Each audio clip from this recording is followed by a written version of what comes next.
వీక్యూబ్లో join అయితే placement guarantee అనుకోవచ్చా? డెఫినెట్గా అఫీషియల్గా గ్యారంటీ కాదు, డెఫినెట్గా స్టూడెంట్స్ని అయితే ప్లేస్ చేస్తాం.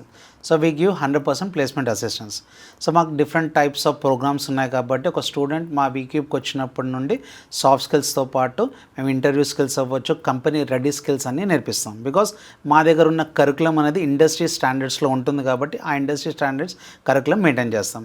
ఇండస్ట్రీ స్టాండర్డ్కి తగ్గట్టు ట్రైన్ చేస్తా అంటున్నారు కదా, ఫర్ ఎగ్జాంపుల్ కొంచెం డీటెయిల్గా చెప్తారా దాని గురించి? సో ఇప్పుడు మార్కెట్లో ఏది ట్రెండ్ ఉంది, మార్కెట్లో ఏది జనరల్గా కంపెనీస్ అడుగుతున్నారని దాన్ని బట్టి మేము ఎప్పటికప్పుడు మా కరికులం అప్డేట్ చేసుకుంటూ స్టూడెంట్స్కి ఆ కరికులం అప్డేట్ స్కిల్సే నేర్పిస్తాం. ఒక విలేజ్ గర్ల్ డిగ్రీ కంప్లీట్ చేసింది, ఇంగ్లీష్ అంతంత మాత్రమే, అంత పర్ఫెక్ట్ రాదు, తనకు సాఫ్ట్వేర్ ఇంజనీర్ అవ్వాలన్న డ్రీమ్ ఉంది. మీ వీక్యూబ్కు తీసుకొస్తే తనను సాఫ్ట్వేర్ ఇంజనీర్గా మార్చగలరా? తనని ఎలా ట్రైన్ చేస్తారు? ఎందుకంటే ఇంగ్లీష్ రాదు కదా, సాఫ్ట్వేర్ ఇంజనీర్ అవ్వాలంటే ఇంగ్లీష్ కంపల్సరీ కదా. తన భయాన్ని ఎలా పోగొట్టగలరు? జనరల్గా చాలా మంది మా దగ్గర అలాంటి స్టూడెంట్స్ చాలా మంది ఉన్నారు. బేసికల్గా ఫస్ట్ మా దగ్గర వచ్చినప్పుడు వాళ్ళు దేనిపైన వీక్గా ఉన్నారని చెప్పేసి దానిపైన ఎక్కువ మేము ఫోకస్ చేస్తాం. ఫర్ ఎగ్జాంపుల్ టెక్నికల్తో పాటు ఎవ్రీడే 1 hour క్లాస్ టెక్నికల్గా ఉంటుంది, 2 hours ల్యాబ్ సెషన్స్ ఉంటాయి.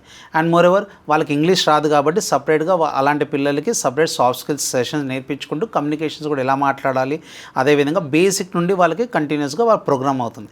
అంటే వాళ్ళు డేకి ఒక హాఫ్ సెషన్ వచ్చేసి టెక్నికల్ అండ్ ల్యాబ్ ప్రాక్టీస్ చేసుకుంటూ ఇంకో హాఫ్ సెషన్ వాళ్ళ కమ్యూనికేషన్, వాళ్ళు ఏదైతే వీక్ ఉన్నారో ఆ కమ్యూనికేషన్ మీద స్కిల్స్ నేర్పిస్తూ ఉంటాం.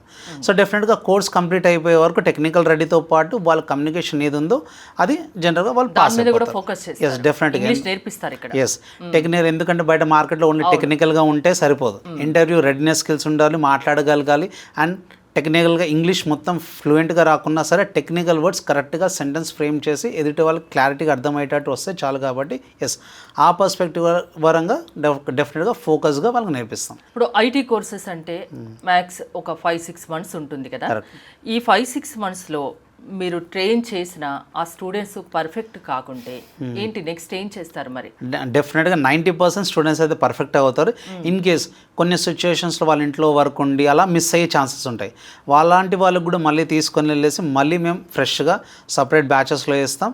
లేదు నేను ఆల్రెడీ కోర్స్ తీసుకున్నాను మళ్ళీ ఫ్రెష్ బ్యాచ్ లేదనుకుంటే we have separate programmes, GATE programmes ఉన్నాయి. సో టెక్నికల్గా మొత్తం స్ట్రాంగ్ ఉంటారు కాబట్టి ఆ గట్ ప్రోగ్రాంలో ఓన్లీ ప్రాజెక్ట్ బేస్డ్ ట్రైనింగ్ ఇచ్చుకుంటూ, జాబ్ ఓరియంటెడ్ ట్రైనింగ్ ఇచ్చుకుంటూ వాళ్ళని సక్సెస్ చేస్తాము. వీక్యూబ్లో ఐటీ కోర్సెస్ చాలా టైప్స్ ఉంటాయి కదా, ఒక స్టూడెంట్ మీ దగ్గరికి వచ్చినప్పుడు ఆ అబ్బాయి కెరియర్కి ఏది బెస్ట్ అనేది ఎట్లా డిసైడ్ చేస్తారు? డెఫినెట్గా స్టూడెంట్ రాగానే ఏదో ఒక కోర్స్ అంటగట్టం వీక్యూబ్ అయితే డెఫినెట్గా వాళ్ళని అసెస్ చేస్తాం. సో ఆయన కేపబుల్ ఏముంది దాన్ని బట్టి if it is a passionate about coding డెఫినెట్గా పైథాన్ ఫుల్ స్టాక్ లాంటి, జావా ఫుల్ స్టాక్ అలాంటి కోడింగ్లో మేము డెఫినెట్గా వాళ్ళని పెడతాం. లేదు కొంత స్టూడెంట్స్కి ఎలా ఉంటుందంటే కోడింగ్ అంటే భయం ఉంటుంది. ఈవెన్ దో హార్డ్ వర్క్ చేస్తే అయిపోతుంది కానీ కొంచెం మెంటల్లీ వాళ్ళు అనుకుంటారు ఎస్ కోడింగ్ అంటే అని భయం అనేది చాలామంది ఉంటుంది. కాబట్టి ఎస్ మేము అలాంటి పిల్లలకి నాన్ కోడింగ్ సజెస్ట్ చేస్తాం. లైక్ మల్టీక్లౌడ్ డెవ్సెకాప్స్, AWS డెవ్సెకాప్స్ అలాంటి టెస్టింగ్, అలాంటి స్టూడెంట్స్కి అసెస్ చేసేసి వాళ్ళకి ఏది బెస్ట్ చూస్ చేసుకొని అలాంటి కోర్సెస్ సజెస్ట్ చేస్తాం. ఆల్రెడీ ఇండస్ట్రీ ఎక్స్పీరియన్స్ అంతా వీక్యూబ్లోనే వచ్చేస్తుంది. ఎస్ డెఫినెట్లీ ఆల్రెడీ ఒక 6 months ఎక్స్పీరియన్స్ వాళ్ళకి వస్తుంది, జాబ్ ఎక్స్పీరియన్స్ వస్తుంది. ఇక్కడ జనరల్గా స్టూడెంట్ లాగా కాకుండా మేము ఒక రియల్ టైమ్ ఎంప్లాయీ లాగానే మేము చూస్తాం. బికాస్ ఈ need to work through out the day. ఆ విధంగానే మేము ట్రైన్ చేస్తాం. Thank you. Thank you.